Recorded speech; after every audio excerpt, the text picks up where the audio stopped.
Ụtụtụ ọma, ehihie ọma, abalị ọma. Ụmụ Biafra, ya dịrị nwoke mma, ya dịrị nwaanyị mma. Ihe onye ọbụla na-achọ dị mma, ya gazieri ya. Ihe ọma na-emere anyị n'otu n'otu. Ihe ọjọọ afụkwala anyị anya. N'aha Chukwu Okike abịam. Amen. Ise. Bikonu ụmụnne, unu lee anya na screen a, unu ga-ahụ na Nwada Goodness nọ na screen mụ na Maazị Siman Ekpa. Ụmụ Biafra niile gbaa gburugburu. So n'ụbọchị taa asị m ka m weta ozi Nwada Goodness kwuru na vidiyo ya. Bikonu, ahụrụ m ihe Nwada mere, vidiyo mere, wee sila life ya dị threatened. Ewere m ihe a were draw my attention, si ka njekwa ajije fu ihe na-eme, wee gee ya ntị, wee yọwa biko na-amaghị ihe o mere. So ayọrọ m biko si gbaghara, maka unu ma ọfụma na ụmụ onye na-adị ebe akwa wee enwere m obi ma abịa ma afụ na enwere agrisi darani na-erubedi oge ịda.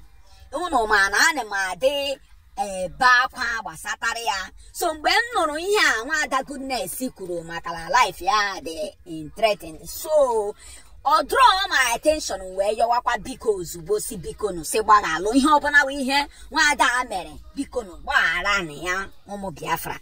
So mgbe m tiri kọmentị m, ndị ọrụ dị obere oge ebido nyeme kọmentị na onda kọmentị a mere, mgbe fụ na ihe people na-ekwu adịcha wee sị mba ka nje na forum ya wee check ya vidio mere eji wee nwee this problem. Wee gazie wee fụzie vidio o mere, hai wee gecha anya ebe Nwada Goodness sila Siman Ekpa is talking rubbish, sila o wee coward, sikwuzie lọ na-akọ ya ti ewo.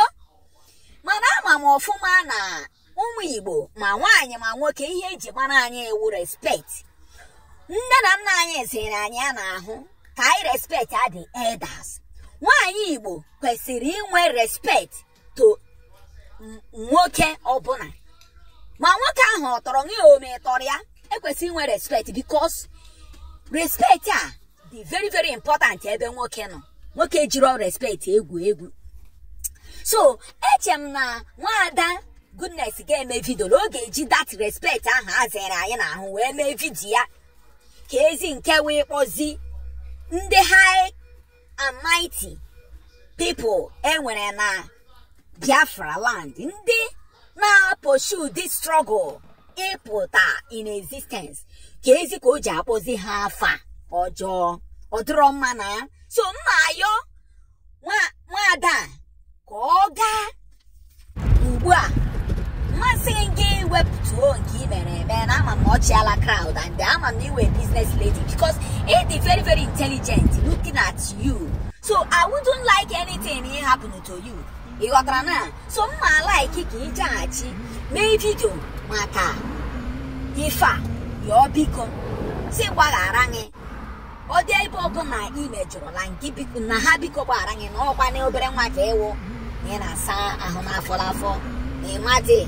So may attend apology ozugbo, because Nwada Goodness, looking at you, you were a bright future, and you were a very intelligent lady. So I will advise you to do this: make a video and ask for forgiveness.